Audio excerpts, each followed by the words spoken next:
Welcome to Shukla study point. आप सभी का स्वागत है आपके अपने YouTube channel Shukla study point में। मैं शिवम शुक्ला आप सभी दोस्तों का हार्दिक स्वागत करता हूं। आप लोगों के लगातार कमेंट आ रहे थे कि सर जी संस्कृत के कुछ ऑब्जेक्टिव प्रश्न करवा दीजिए। तो एक प्रकार से संस्कृत का या एमसीक्यूज टाइप मॉडल पेपर होगा, बीए सेकंड सेमेस्टर के छात्र छात्रों के लिए इम्पोर्टेंट होगा। तो ये सॉल्व मॉडल पेपर है, मतलब कि इसमें मैं आंसर को भी बताने का प्रयास करूंगा। 2023 की परीक्षाओं में यहीं से प्रश्न आने वाले हैं और कल आपकी या परसों लगभग आपकी परीक्षा 10 तारीख को लगी हुई कानपुर विश्वविद्यालय की।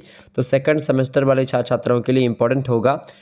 बहुत ही इंपॉर्टेंट क्वेश्चंस और आंसर्स के बारे में आज की वीडियो के बारे में हम जानने का प्रयास करेंगे। संस्कृत में बीए सेकंड सेमेस्टर में आपको पढ़ना होता है संस्कृत गद्य साहित्य, अनुवाद एवं संगणक प्रयोग।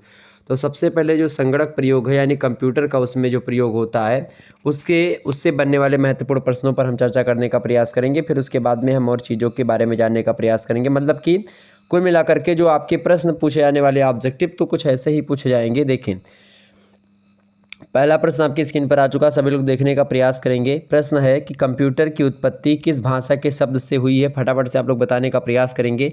तो कंप्यूटर की उत्पत्ति जो हुई है वो किस भाषा से हुई भाई? तो कंप्यूटर को खास करके विद्युत की मस्तिष्क की संज्ञा भी दी जाती है और इसकी उत्पत्ति जो हुई है लैटिन भाषा के कंप्यूट शब्द से हुई। किससे हुई है? कंप्यूट शब्द से हुई है, लैटिन भाषा का शब्द है। तो ऑप्शन नंबर ए में दिया है लैटिन उसी का। और कंप्यूट मतलब होता है गणना करना या फिर गिनती करना। लेकिन आज हम कंप्यूटर को एक नवीन प्रविधि मानते हैं और कंप्यूटर को एक प्रकार से एक मशीन, ऐसी मशीन बताते हैं जो कि क्या करती है। तो कंप्यूटर एक ऐसी मशीन है या ऐसी विद्युत की विधि है जो विभिन्न प्रकार की सूचनाओं को निर्देशों के अनुरूप विश्लेषण करके परिणामों को विश्वसनीय तथा वैध रूप प्रदान करती है या वैध रूप में प्रस्तुत करती है, वो एक प्रकार से कंप्यूटर होती है। तो ये है कंप्यूटर। दूसरा प्रश्न आपसे बन सकता है कि विश्व में इंटरनेट की शुरुआत कब से मानी जाती है। तो विश्व में इंटरनेट की जो शुरुआत मानी जाती है वो कब से मानी जाती है भैया? 1969 से मानी जाती है। ऑप्शन नंबर आ में दिया गया है 1969। ठीक है, आगे बढ़ते हैं। अगला प्रश्न, इंटरनेट के मुख्य भाग क्या हैं? देखिए, इंटरनेट का मुख्य भाग क्या है? टेलीफोन या फिर मॉडेम या नेटवर्क और उपग्रह यानी सैटेलाइट और नेटवर्क या उपयुक्त सभी। तो इसका करेक्ट आंसर क्या हो जाएगा? इंटरनेट के मुख्य भाग क्या है भाई? टेलीफोन, मॉडेम, नेटवर्क, उपग्रह या फिर उपयुक्त सभी। तो इसका करेक्ट आंसर क्या हो जाएगा? उपयुक्त सभी। ये सभी जो हैं ये इंटरनेट के मुख्य भाग हैं। ठीक है, नेक्स्ट क्वेश्चंस देखिएगा आप। प्रश्न क्या है? शिक्षा में कंप्यूटर के क्या क्या कार्य हैं? बताएं कौन से कार्य? स्मृति अर्थात संग्रह करना, इकट्ठा करना, कलेक्शन करना डाटा का, तथ्य प्रक्रियाकरण करना, तथ्य को एक प्रकार से एक विधिवत तरीके से एक प्रक्रिया, एक प्रोसेस, तथ्यों को प्रोसेस में लाना, सूचना को प्रस्तुत करना। तो ये सारे काम जो होते हैं वो खास करके शिक्षा में कंप्यूटर के माने जाते हैं। Option number D correct answer हो जाएगा, उपयुक्त सभी। नेक्स्ट क्वेश्चन आप देखिएगा, मुक्त डिजिटल शैक्षिक संसाधन है ई बुक्स और वेब पोर्टल। ये दोनों ना आप समझ रहे होंगे, ये दोनों मुक्त डिजिटल शैक्षिक संसाधन के श्रेणी में आते हैं, चाहे वेब पोर्टल की बात की जाए या इंटरनेट बुक्स की बात की जाए जिसको आप ई बुक कहते हैं शॉर्ट फॉर्म में। तो आ और बा दोनों सही होगा। ऑप्शन नंबर इसका सा करेक्ट आंसर हो जाएगा यहाँ पर। ठीक है, आगे देखते हैं। अगला प्रश्न आपकी स्क्रीन पर आ चुका है, कंप्यूटर के जनक कौन है? तो कंप्यूटर के जनक कौन है आप सभी को पता होगा, बिल्कुल आप सभी के करेक्ट आंसर हैं। चार्ल्स बेबेज जो है वो कंप्यूटर के जनक हैं। ऐसे ही प्रश्न आपकी परीक्षा में आने वाले हैं संस्कृत बीए सेकंड सेमेस्टर में, द्वितीय सेमेस्टर में। अगला प्रश्न आपसे बन सकता है, कंप्यूटर साक्षरता दिवस कब मनाया जाता है? तो कंप्यूटर साक्षरता दिवस 2 दिसंबर को मनाया जाता है। ऑप्शन नंबर इसका सी करेक्ट आंसर हो जाएगा। अगला प्रश्न आपसे बन सकता है कि शिक्षा में कंप्यूटर का उपयोग कहाँ होता है या शिक्षा में कंप्यूटर का उपयोग होता है? इंटरनेट में, ईमेल में या ई कॉम में? करेक्ट आंसर क्या हो जाएगा इसका भाई? तो इन सभी में, इंटरनेट में भी शिक्षा में कंप्यूटर का उपयोग होता है, ईमेल में, ई कॉम में, सभी जगह। ऑप्शन नंबर इसका डी लगा दीजिएगा, उपयुक्त सभी। आगे बढ़ते हैं और भी प्रश्नों को जानने का प्रयास करते हैं। अगला प्रश्न आपकी स्क्रीन पर आ चुका है, फटाफट से आप लोग देखने का प्रयास करेंगे। एक बार सभी लोग वीडियो को शेयर और लाइक अवश्य करिएगा ताकि आपको टाइम टू टाइम नोटिफिकेशन मिलता रहे और आप आसानी से इन चीज़ों को जानते और समझते रहें। ठीक है, चलिए समझने का प्रयास करते हैं। प्रश्न आपकी स्क्रीन पर आ चुका है, पहला मतलब भारत का प्रथम यमन सम्राट कौन था? प्रथम यमन सम्राट कौन था भाई? फटाफट से आप लोग बताने का प्रयास करेंगे। भारत का अच्छा, ये भी आपसे पूछा था कि सॉफ्टवेयर के मुख्य रूप से कितने प्रकार के होते हैं सॉफ्टवेयर। तो सॉफ्टवेयर 3 प्रकार के होते हैं, ठीक है। एप्लीकेशन सॉफ्टवेयर, सिस्टम सॉफ्टवेयर और एक सॉफ्टवेयर और होता है, ठीक है। तो 3 प्रकार के सॉफ्टवेयर होते हैं, ये बात भी आप ध्यान रखेंगे। परीक्षा में प्रश्न आपसे पूछा गया है। अगला जो प्रश्न आपसे आया हुआ है ये शिवराज विजयम से आया हुआ है। शिवराज विजयम के प्रथम निश्वास आपके पाठ्यक्रम में जो है संकलित है। आपको पता होगा शिवराज विजय जो है वो सबसे पहले आप जानिए कि ये एक उपन्यास है शिवराज विजयम, ठीक है। और इसकी लेखक कौन है? इसके लेखक है अंबिका दत्त व्यास जी। आपके पाठ्यक्रम में संकलित है अंबिका दत्त व्यास जी का एक उपन्यास शिवराज विजयम। तो आपसे प्रश्न ये पूछेगा कि शिवराज विजयम किस विधा का ग्रंथ है? तो आप बताओगे किस विधा का ग्रंथ है भैया शिवराज विजयम? शिवराज विजयम उपन्यास विधा है। लेखक कौन है? अंबिका दत्त व्यास लेखक हैं। ये बात आप ध्यान रखिएगा, ओके। आइए आगे बढ़ते हैं। तो प्रश्न आपसे यहाँ पर क्या पूछा गया है भाई? प्रश्न आपसे जो पूछा गया है वो ये पूछा गया है कि भाई ये बताएं आप कि भारत का प्रथम यमन सम्राट कौन था? शिवराज विजयम जो है उसके कथानक में ही ये सब चीज़ें आती हैं। तो उसके कथानक से ऑब्जेक्टिव कुछ बनते हैं आपकी परीक्षा में, तो यहाँ पर मैं आपको बताने का प्रयास कर रहा हूँ। भारत का प्रथम यमन सम्राट कौन हुआ? तो कौन हुआ भैया? शहाबुद्दीन। ऑप्शन नंबर इसका घ दिया है, करेक्ट आंसर हो जाएगा। नेक्स्ट क्वेश्चन आप देखिएगा, कुतुबुद्दीन कौन था भाई? कुतुबुद्दीन जो था वो कौन था भाई? फटाफट से आप बताने का प्रयास करेंगे। सेनापति था, कीर्तदास था, पुरोहित था या मंत्री था? तो वो एक कीर्तिदास था, कीर्तदास।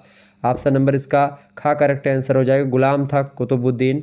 नेक्स्ट क्वेश्चन आप देखिएगा, भारत में यमन राज्य का अंकुर किसने आरोपित किया? महमूद गजनबी ने या औरंगजेब ने, शहाबुद्दीन ने या इनमें से किसी ने भी नहीं? तो यमन राज्य का जो अंकुर आरोपित किया वो शहाबुद्दीन ने किया था। ऑप्शन नंबर इसका गा करेक्ट आंसर हो जाएगा। अगला क्वेश्चन आप देखिएगा, अकबर नामक अकबर नामक बादशाह भारतवर्ष का था हितैषी, सलाहकार, गूढ़ शत्रु या गुप्तचर था? तो अकबर नामक बादशाह जो था वो गूढ़ शत्रु था। ऑप्शन नंबर इसका घा करेक्ट आंसर हो जाएगा। नेक्स्ट क्वेश्चन आप देखिएगा, शिवराज किस धर्म में किस दुर्ग में निवास कर रहे थे? दुर्ग माने किला होता है। तो शिवराज जो थे वो किस दुर्ग में निवास कर रहे थे भाई? तो वो सिंह दुर्ग में निवास कर रहे थे। ऑप्शन नंबर इसका खा करेक्ट आंसर होगा। अगला प्रश्न आप देखिएगा, शिवराज का बैर किससे बढ़ा हुआ था? औरंगजेब से या जो है शास्त्री खान से या विजय पुराधीश्वर से या इनमें से किसी से नहीं? तो शिवराज का जो बैर था वो किससे बढ़ा हुआ था भैया? औरंगजेब से बढ़ा हुआ था। ऑप्शन नंबर इसका का करेक्ट आंसर हो जाएगा। आगे बढ़ते हैं, अगला प्रश्न आप देखेंगे, अफजल खां के 3 घोड़ों और 5 ब्राह्मणों को छुड़ा करके कौन लाया था? अफजल खां के 3 घोड़ों और 5 ब्राह्मणों, अफजल खां जो था उससे 3 घोड़ों को और 5 ब्राह्मणों को छुड़ा करके कौन लाया था? तो गौर बटू ने लाया था। ऑप्शन नंबर इसका खा करेक्ट आंसर हो जाएगा। ये सब आप जब शिवराज विजयम नाटक उपन्यास पढ़ेंगे तो आपको पता चल जाएगा। अंबिका दत्त व्यास का है, आपके पाठ्यक्रम में संकलित है।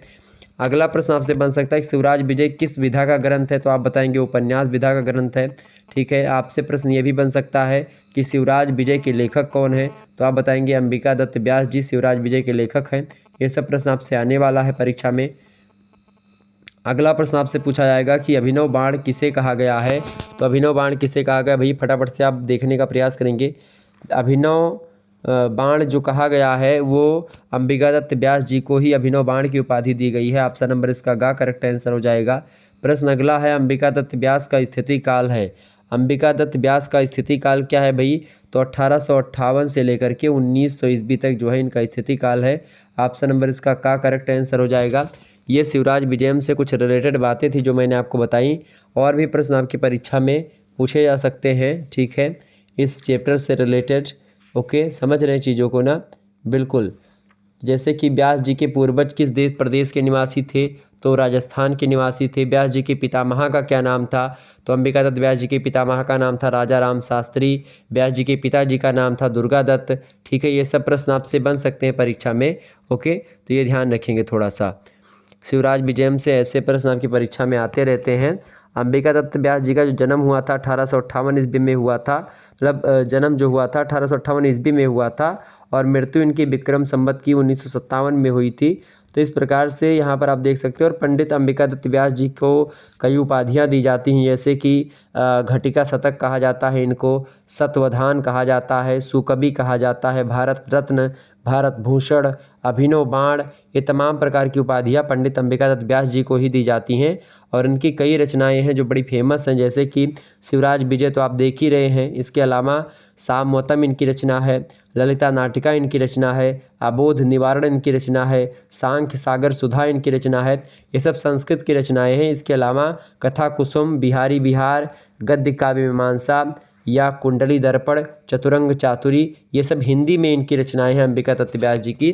तो अंबिका दत्त व्यास जी न केवल संस्कृत के लेखक और कवि हैं, बल्कि ये एक प्रकार से हिंदी के भी लेखन में अपनी महत्वपूर्ण भूमिका निभाते हैं।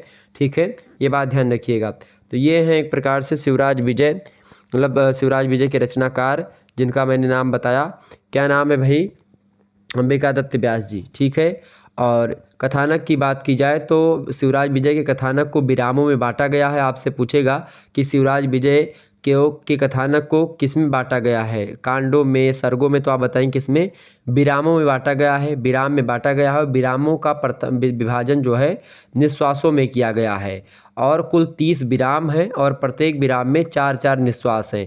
तो 30 विराम है कुल मिलाकर के, मतलब सॉरी 3 विराम हैं और 3 विराम, मतलब एक विराम में 4-4 निश्वास हैं, यानी 3 चौक 12 निश्वास आपको मिलेंगे शिवराज विजय में। ठीक है। तो इस प्रकार से अगर आपसे पूछे कि शिवराज विजय जो रचना है इसमें कितने मतलब कितने निश्वास हैं, तो आप बताएंगे 12 निश्वास हैं। कितने विराम हैं, तो आप बताएंगे 3 विराम हैं। एक विराम में कितने निश्वास हैं, तो एक विराम में 4 निश्वास हैं। किस विधा की रचना है, तो आप बताएंगे उपन्यास विधा की रचना है, गद्य की रचना है। ठीक है, गद्य की कथा आख्यायिका भी इसको कहा जाता है। समझ रहे हैं चीज़ों को। और आप देखिएगा इसमें जो पात्र हैं शिवराज विजय उपन्यास में, वो उसमें नाम आता योगी राज का, गौर सिंह का, ब्रह्मचारी गुरु का, छत्रपति शिवाजी का, यवन युवक का, ब्राह्मण कन्या का, इन सभी का एक प्रकार से प्रथम निवास में ये सब आए हुए हैं। ओके। और शिवाजी और श्याम बट्टू का मात्र नामोल्लेख आपको प्रथम निश्वास में आपको दिखाई पड़ेगा, बाकी और निश्वासों में आपको इनका वर्णन मिलेगा। तो इस प्रकार से आपके पाठ्यक्रम में केवल प्रथम निश्वास शामिल है, तो आप उसको थोड़ा सा ध्यान दीजिएगा। बाकी और भी चीज़ों के बारे में हम जानने का प्रयास करते हैं। जैसे अगला प्रश्न आपकी स्क्रीन पर आ चुका है, फटाफट से आप लोग देखने का प्रयास करेंगे। प्रश्न क्या है भाई? देखेंगे सभी लोग। प्रश्न है शीतल दबावों से भी, एक मिनट रुकेंगे, मैं थोड़ा सा कलर चेंज कर लूँ। देखिए यहाँ पर प्रश्न आपकी स्क्रीन पर आ चुका, फटाफट से आप लोग देखने का प्रयास करेंगे। प्रश्न क्या है? प्रश्न है शीतल दबावों से भी जो ठीक ना हो सकता हो वह है। फटाफट से आप बताने का प्रयास करेंगे। तो शीतल दबावों से जो ठीक नहीं हो सकता उसको क्या कहा जाता है? उसको अभिमान रूपी दाह ज्वर कहा जाता है। अभिमान रूपी अगर आपको बुखार हो गया तो शीतल दबावों से भी ठीक नहीं हो सकता। ये उपदेश दिया गया है, सुखनासु उपदेश रचना है एक बाणभट्ट की, आपके पाठ्यक्रम में संकलित है। ठीक है, ये बात ध्यान रखिएगा। तो रचना किसकी है? बाणभट्ट की रचना है सुखनासु उपदेश, आपके पाठ्यक्रम में संकलित है। उसी में ये उपदेश दिया गया है। तो ऑप्शन नंबर इसका ए लगा देंगे, ऑप्शन नंबर आ करेक्ट आंसर हो जाएगा। अगला प्रश्न है गर्भे स्वरत्वम अभिनव यौनतम अप्रतिम रूप त्वयम आमानुषशक्ति त्वयम, ये चारों किसकी श्रृंखलाएं हैं? संपत्तियों की, विपत्तियों की, जन समुदाय की, इनमें से कोई नहीं। तो ये सब जो है ये विपत्तियों की एक प्रकार से श्रृंखलाएं हैं। विपत्ति की ऑप्शन नंबर इसका बा करेक्ट आंसर हो जाएगा। अगला प्रश्न आप देखेंगे सर्व विनया नामे सामायतनम किमुत सामवायः, ये पंक्ति कहाँ से उद्धृत? शूद्रक वर्णनम से, सुखनासु उपदेश से, नल चंपू से, या साहित्य दर्पण से? तो ये जो है एक प्रकार से जो पंक्ति है ये सुखनासु उपदेश की पंक्ति है कि सर्वा विनया नामे सामायतनम किमुत सामवायः, ये पंक्ति जो है सुखनासु उपदेश से उद्धृत है। नेक्स्ट क्वेश्चन आप देखेंगे काम रूपी हाथी के लिए कदली वन किसे कहा गया है? तो काम रूपी हाथी के लिए कदली वन जो कहा गया है वो लक्ष्मी को कहा गया है। ऑप्शन नंबर इसका बा करेक्ट आंसर होगा। अगला प्रश्न लक्ष्मी के लिए कौन सा विशेषण सर्वथा अनुकूल और उचित है? तो लक्ष्मी के लिए जो विशेषण एक प्रकार से सर्वथा अनुकूल और उचित है जो सुखनासु उपदेश में बताया गया है वो कौन सा? लक्ष्मी के लिए अपरिचित उपकरण या विशेषण, मतलब जो विशेषण होता है वो सर्वथा अनुकूल प्रतीत होता है। ऑप्शन नंबर बा करेक्ट आंसर होगा। अगला प्रश्न, राजा लोग सभी प्रकार के अशिष्ट आचरण के मूलाधार क्यों हो जाते हैं? बताने का प्रयास करेंगे सभी लोग। प्रश्न क्या है? राजा लोग सभी प्रकार के अशिष्ट आचरण के मूलाधार क्यों हो जाते हैं भाई? तो क्यों हो जाते हैं? लक्ष्मी के कारण। ठीक है, ऑप्शन नंबर इसका आ करेक्ट आंसर होगा। अगला प्रश्न आप देखेंगे, ना ही एवं विधम परम अपरिचित तमित जागति किंच किंच दस्ति यथायम अनार्य। यहाँ अनार्या जो शब्द है किसे कहा गया है? तो अनार्या जो कहा गया है वो लक्ष्मी को कहा गया है अनार्या। ऑप्शन नंबर इसका आ करेक्ट आंसर होगा। अगला प्रश्न आप देखेंगे, ना परिचयम रक्षति, ये किसके लिए प्रयोग हुआ है? बताएं। ना परिचयम रक्षति ये गुरुपदेश के लिए हुआ है, सुकनास के लिए हुआ, लक्ष्मी के लिए, चंद्रापीठ के लिए। तो ये लक्ष्मी के लिए प्रयोग किया गया, ना परिचयम रक्षति। ऑप्शन नंबर इसका सा करेक्ट आंसर होगा।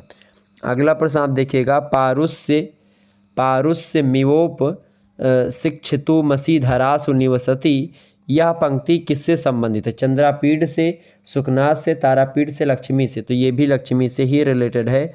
ऑप्शन नंबर इसका सा करेक्ट आंसर होगा।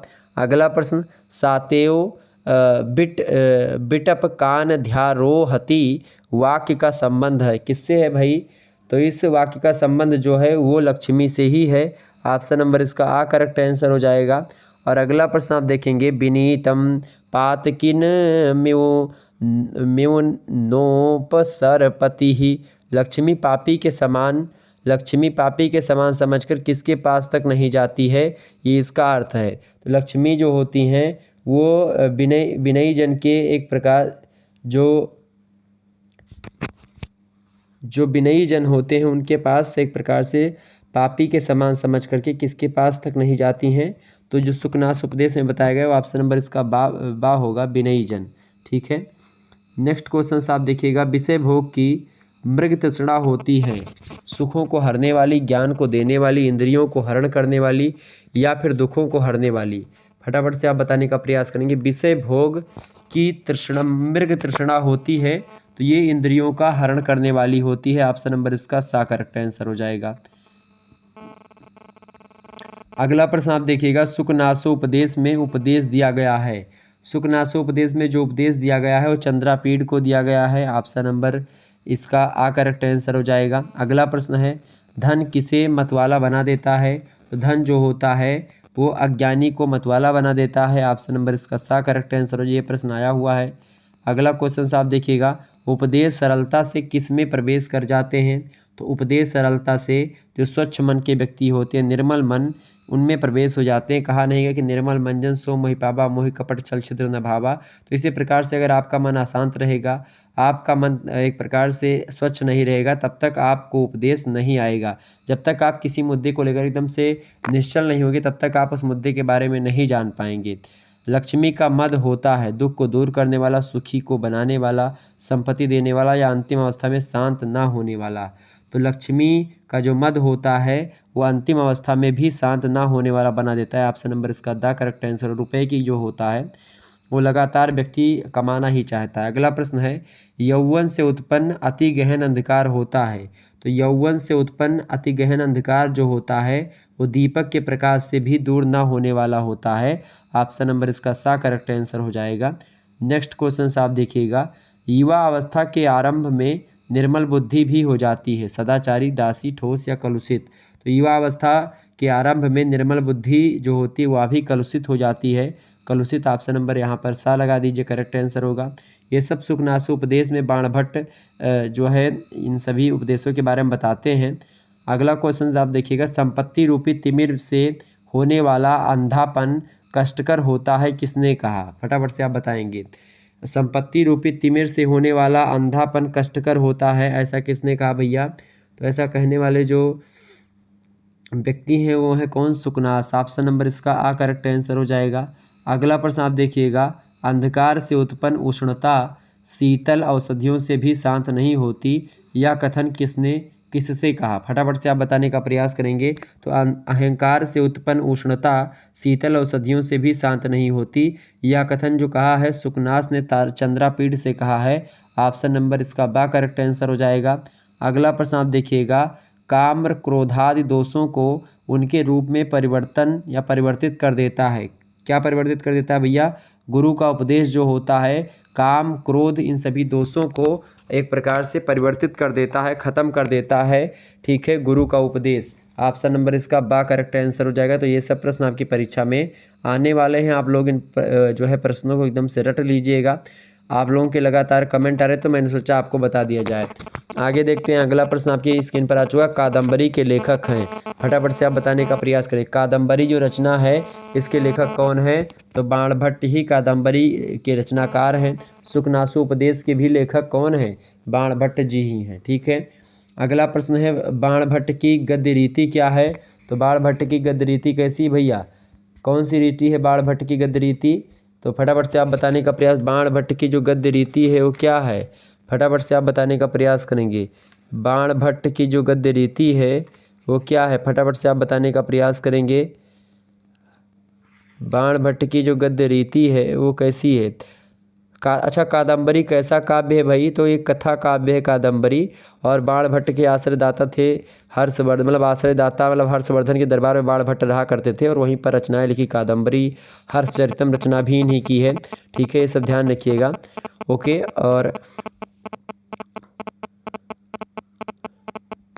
सुकनासु उपदेश जो है वो कादम्बरी का ही एक अंश है। कादम्बरी जो रचना है बाणभट्ट की उसी का एक जो है रचना है और गद्य साहित्य का प्रसिद्ध ग्रंथ है खास करके कादम्बरी, और उसके लेखक है बाणभट्ट।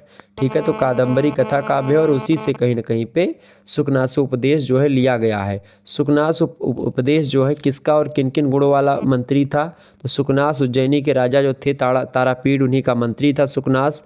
और पंडित, नीतिज्ञ और दूरदर्शी था, अनुभवी था, अमात्य था, पंडित था। ठीक है, और तारापीड़ जो थे वो उज्जैनी के राजा थे, चंद्रापीड़ के पिता थे तारापीड़। और उसने मतलब तारापीड़ ने चंद्रापीड़ को सुकनास नामक अपने योग ज्ञामात से उपदेश दिलवाया और उसी उपदेश को इस रचना में बताने का प्रयास किया गया है। ठीक है, अब प्रश्न क्या पूछा गया यहाँ पर कि बाणभट्ट की गद्य रीति है, तो कैसी रीति बाणभट्ट की भाई? वो रीति है पांचाली। ऑप्शन नंबर इसका आ करेक्ट आंसर हो जाएगा। अगला प्रश्न है बाणभट्ट का समय है। बाणभट्ट का समय क्या है भाई? तो बाणभट्ट का समय है 7वीं शताब्दी। ऑप्शन नंबर इसका सा करेक्ट आंसर हो जाएगा। नेक्स्ट क्वेश्चन आप देखिएगा, सुकनास कौन था? तो सुकनास कौन था भैया? सुकनास जो था वो मंत्री था। ऑप्शन नंबर उज्जैनी का ऑप्शन नंबर सा करेक्ट आंसर हो जाएगा। और मंत्री के साथ साथ ये अमात्य था, ज्ञानवान था, नीतिज्ञ था। चंद्रापीड़ कौन था? तो चंद्रापीड़ जो था वो राजकुमार था और चंद्रापीड़ का पिताजी था तारापीड़। ठीक है, और तारापीड़ ने जो है चंद्रापीड़ को शिक्षा दिलवाई किससे दिलवाई? सुकनास से, इसीलिए सुकनासोपदेश उसका नाम है। बाण की माता का क्या नाम था? बाणभट्ट की माता का क्या नाम था भैया? तो राज देवी बाणभट्ट की माता का नाम था। ऑप्शन नंबर इसका सा करेक्ट आंसर हो जाएगा। अगला प्रश्न आप देखिएगा, अगला प्रश्न आपकी स्क्रीन पर आ चुका। बाण के भाई थे, बाणभट्ट के भाई कौन कौन थे भाई? तो चित्रसेन और मित्रसेन जो थे इनके भाई थे। ऑप्शन नंबर इसका आ करेक्ट आंसर हो जाएगा। अगला प्रश्न है हर्षचरितम के लेखक कौन हैं? तो बाणभट्ट ही हर्षचरितम के लेखक हैं। हर्षचरित मतलब कि हर्षवर्धन जो थे उन्हीं के दरबार में रहा करते थे बाणभट्ट। अगला प्रश्न आप देखिएगा, बाणभट्ट की कृति नहीं है। देखिए, कादम्बरी बाणभट्ट की रचना है, हर्षचरितम भी बाणभट्ट की ही रचना है। ठीक है, और इसमें जो 10 कुमार चरितम है वो एक प्रकार से बाणभट्ट की रचना नहीं है। चंडी शतक भी बाणभट्ट की रचना है। ठीक है, 10 कुमार चरितम जो है वो अलग विद्वान की रचना है, ये बात ध्यान रखिएगा। ओके, तो ऑप्शन नंबर दा लगा दीजिएगा, यही नहीं है, बाकी तीनों हैं। अगला प्रश्न, कादम्बरी में किस सरोवर का वर्णन है? तो कादम्बरी में जो है अच्छोद सरोवर का वर्णन किया गया है। ऑप्शन नंबर आ करेक्ट आंसर हो जाएगा। बहुत महत्वपूर्ण प्रश्न है। अगला प्रश्न आप देखिएगा, सुकनास ने लक्ष्मी को क्या बताया? तो सुकनास ने लक्ष्मी को एक प्रकार से अनार्या बताया कि भाई लक्ष्मी क्या है? अनार्या है। ऑप्शन नंबर इसका सा करेक्ट आंसर हो जाएगा। आगे देखिएगा, अगला प्रश्न आपकी स्क्रीन पर आ चुका है। देखिए, 10 कुमार चरितम जो है ये किसकी रचना है? अभी यहाँ पर प्रश्न आपसे बन ही रहा था कि 10 कुमार चरितम के लेखक कौन हैं। 10 कुमार चरितम के लेखक कौन है भाई? फटाफट से आप बताने का प्रयास करेंगे। 10 कुमार चरितम जो रचना है इसके लेखक कौन है? फटाफट से आप लोग बताने का प्रयास करेंगे। 10 कुमार चरितम जो है उसके लेखक जो है वो कौन है भाई? उसके लेखक है दंडी। कौन है? दंडी जो है उसके लेखक है 10 कुमार चरितम के। ओके, अच्छा, सुबंधु की रचना कौन सी भाई? सुबंधु देखिए वासवदत्ता जो है, वासुदत्तम वो रचना है सुबंधु की। कादम्बरी जो है वो बाणभट्ट की रचना है। अच्छा, एक प्रश्न ये भी पूछा था कि भाई संस्कृत गद्य काव्य के कितने भेद होते हैं? तो इसके 2 भेद होते हैं। ये भी प्रश्न बना हुआ है कि काव्य मतलब कवियों के ज्ञान की कसौटी है गद्य पद्य या वेद विद्या या उपनिषद विद्या। तो गद्य जो होता है कवियों की ज्ञान की कसौटी होती है, ये बात भी ध्यान रखेंगे। अगला प्रश्न है अवंती सुंदरी कथा के रचनाकार कौन है? तो अवंती सुंदरी कथा के रचनाकार कौन है भाई? फटाफट से आप बताएंगे। तो अवंती सुंदरी कथा के रचनाकार जो हैं वो दंडी हैं। ऑप्शन नंबर इसका सा करेक्ट आंसर हो जाएगा। अगला प्रश्न है महाकवि शूद्रक कृत प्रकरण ग्रंथ है इनमें से बताएं। तो महाकवि शूद्रक कृत प्रकरण ग्रंथ जो है वो मृच्छकटिकम ही है। ऑप्शन नंबर इसका आ करेक्ट आंसर हो जाएगा। अगला प्रश्न है मृच्छकटिकम के नायक या नायिका कौन है? तो मृच्छकटिकम के नायक या नायिका जो हैं वो चारुदत्ता और वासवदत्ता मतलब कि वसंत सेन वासुदत्ता कर सकते हो आप यहाँ पर। चारुदत्त और वासुदत्ता ऑप्शन नंबर इसका सा करेक्ट आंसर हो जाएगा। नेक्स्ट क्वेश्चन आप देखिए मतलब कि चारुदत्त और वसंत सेना, चारुदत्त और वसंत सेना है। ऑप्शन नंबर सा करेक्ट आंसर होगा। अगला प्रश्न है शिवराज विजय के रचनाकार कौन है या शिवराज विजयम के रचनाकार कौन है? तो इसके रचनाकार है पंडित अंबिका दत्त व्यास। ऑप्शन नंबर इसका बा करेक्ट आंसर हो जाएगा। अगला रचना आपसे पूछी जा सकती है कि पंडिता क्षमाराव की रचना इनमें से कौन सी है? तो पंडिता क्षमाराव की रचना है मीरा लहरी, सत्यग्रह गीता और ग्राम ज्योति। ये तीनों रचनाएं पंडित क्षमाराव की ही हैं। Pandita Kshamarao option number the correct answer हो जाएगा। उपरोक्त तो सभी रचनाएं इन्हीं की हैं। आगे बढ़ते हैं यहाँ पर और देखिएगा कवियों के ज्ञान की कसौटी है। तो गद्य जो होता है कवियों की ज्ञान की कसौटी है। ऑप्शन नंबर इसका बा करेक्ट आंसर हो जाएगा। अगला प्रश्न आप देखिएगा संस्कृत गद्य काव्य के मुख्य भेद हैं। तो संस्कृत गद्य काव्य के मुख्य रूप से कितने भेद होते हैं भैया? 2 भेद होते हैं। ऑप्शन नंबर इसका सा करेक्ट आंसर होगा। अगला प्रश्न भी आपसे बन सकता है कादम्बरी के रचनाकार हैं। तो कादम्बरी के रचनाकार कौन है भाई? बाणभट्ट हैं। ऑप्शन नंबर इसका दा करेक्ट आंसर हो जाएगा। ओके, आगे देखने का प्रयास करते हैं। अगला प्रश्न है सुबंधु की रचना है। सुबंधु की रचना इनमें से कौन सी भाई? देखिए वासुदत्ता जो है सुबंधु की रचना। ऑप्शन नंबर इसका आ करेक्ट आंसर हो जाएगा। आगे देखने का प्रयास करते हैं फटाफट से। तो इस प्रकार से आप लोगों ने बहुत सारी चीज़ों के बारे में जानने का प्रयास किया है। ठीक है, कई प्रश्न आप लोगों ने जान लिए। तो यही प्रश्न आपकी परीक्षा में आने वाले हैं। आप लोग ध्यान से इस वीडियो को देखिएगा। बाकी और भी चीज़ें मैंने आपको ऑलरेडी बता रखी हैं। तो 2022 वाले मॉडल पेपर को भी आप देख लीजिएगा और जो 2022 में क्वेश्चन पेपर हैं उसको भी मैंने सॉल्व करवाने का प्रयास किया एक आध विश्वविद्यालय के, तो उनको भी आप देख लीजिएगा। इंपॉर्टेंट हो जाएगा आपकी परीक्षा के लिए। चलिए फिर धन्यवाद, मिलते हैं नेक्स्ट वीडियो में। तब तक के लिए जय हिंद जय भारत। आप सभी का बहुत बहुत धन्यवाद हमारे से जुड़ने के लिए। इसी प्रकार से अपना प्यार हमेशा बनाए रखिएगा। बहुत बहुत धन्यवाद। Good night, I love you.